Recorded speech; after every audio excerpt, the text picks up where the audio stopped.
Right, before I start, because I've just started this video again, I've been recording for 10 minutes. And when I got the camera down to have a look at the video, see what it was like, I realised that I had the camera aiming at the inside of my storage compartment at the top of my van. So in other words, I had it round the wrong way. Daft old git, don't get old. So I cancelled that obviously and delete it, and I've just started the video again. I'm just going to cook this. What's the time? It's about 8 o'clock. I'm just going to cook myself a bacon sandwich and just have a little mumble with you. But one thing that I do want to talk about is it's not cold in here this morning, right? It is 15 degrees, so it's not cold at all. I don't need a heater on now.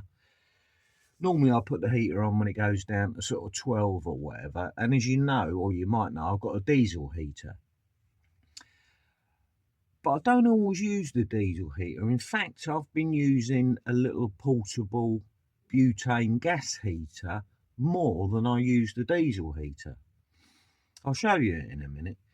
Now, before I go any further, let me say I'm not giving you advice saying that you should do this, because on the box it says don't use it inside. It's an outdoor camping heater. How you'd use it outdoors when you're camping, I've no idea, because it just wouldn't work. But anyway, not unless it was a dead still atmosphere. But it's just the same as these gas burners that you do your cooking on, the little cookers. They say don't use them inside. They're camping things. You should use them outside. And it all makes sense, really. They've got to say that because they're real flames. And obviously you've got to be careful. But these companies that manufacture them, they know that most people are not careful, when a lot of people are stupid and they do silly things with them. So they have to put those warnings on there and tell you not to use them outside. So you've got to be careful with them. You don't want to be knocking them over. I don't want to be cooking my breakfast and knocking that off the top. But when you're living in a small environment like a van, you get used to stuff like that. You know, you really do get used to it. I'm not a clumsy type of person anyway, normally. So it's not a major problem for me. But the other thing is, with them, people say, oh, you can't use them inside the van because of the fumes. Well, there are no fumes, provided you've got ventilation. I've got a roof vent here that is open all the time. Both of my front windows, you can't see them there, but they're open about, I don't know, a couple of inches, something like that, constantly, all night, doesn't matter what the weather. And I get the ventilation coming in through that. I've also got gaps everywhere in the doors. It's an old van. There's plenty of ventilation in here. I don't have any problems with condensation inside the back of the van. I do in the front window, but everybody does. There's really, well, there's no way of getting around that I know of anyway. But you know what, that's not a big drama. You just wipe it down with one of those micro cloths. Takes a couple of minutes and it's done. But going back to this little heater, I've been using this more than I've been using my diesel heater, even over the last week or so, or couple of weeks probably, where we've had some fairly cold nights. You know, I've been waking up in the morning, it's like 2-3 degrees in the van.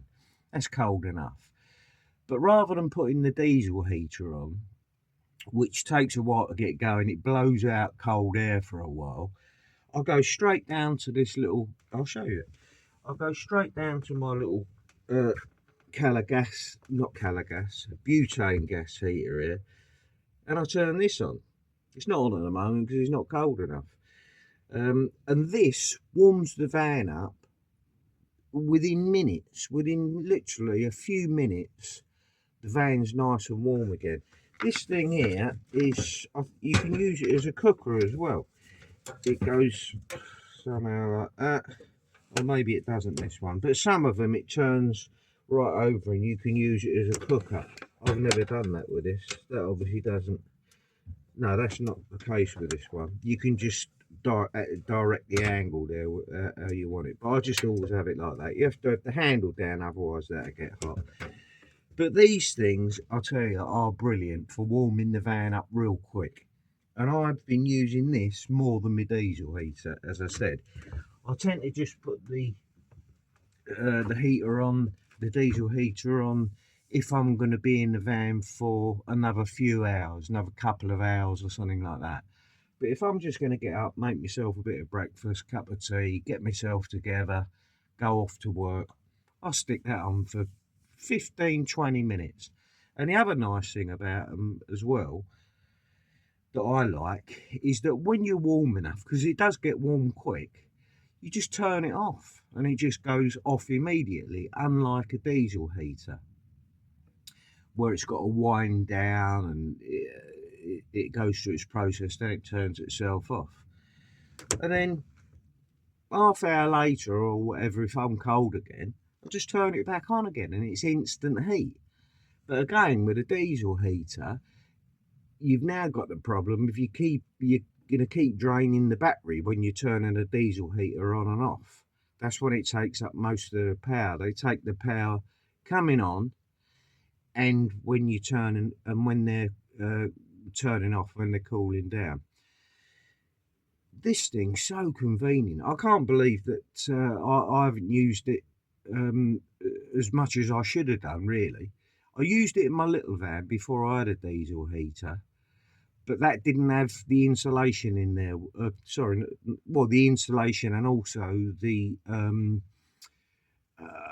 air circulation wasn't as good in that van. But in here, it's absolutely perfect. Anyway, I just wanted to share that with you. So, let's get a bacon sandwich going.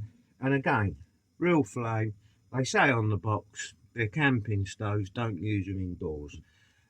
Everybody uses them indoors. Well, in van life anyway. I mean, obviously, you use them outdoors. But if the wind's blowing, you're outdoors, even in the summer. You've got a breeze. They just keep blowing out. Right. Shut up, Kev, and get a bit of breakfast on the go. I've got to get my oil. There we go. So, let's have a bacon sandwich. We've been out for our walk. Rupert's, I don't know whether you can see him, but he's on the bed here having a kip. And he's going to go over and see his nan today, my mum. I'm going to go and do a bit of work.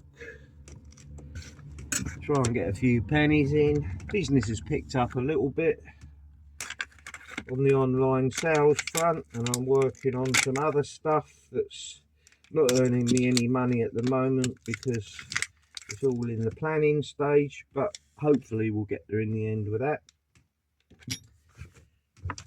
And that's that. I just fancy a bit of bacon sandwich this morning. I was going to have egg and bacon, but I can't be bothered. So cheese and bacon sandwich it is. Yes, so that's about it really. Oh, just one other thing about the heaters that I meant to say. There is one drawback with them, and that is that they're a little bit more expensive. All right, so they take these butane gas bottles that are like that, and they cost me, I think they work out about a pound each, something like that, and maybe less than that. I buy them online. I buy like 16, 20 at a time. But I will use, or I can use one of those if it's cold in the night when I park up, and I use the little gas heater, and I use it in the morning. You know, for quite a while, I can use the best part of one of those butane bottles. So you could say it's going to cost you £1 a day while you're using it. I'm all right with that. I mean, I'm quite frugal. I haven't got a lot of money, but to keep warm in the morning and the evening, I'm perfectly happy with that. Really, that's the only downside that I can think of with them. I think they're brilliant. I can thoroughly recommend them to anybody. See what you think. Let me know. I'll see you in the next video. Take care.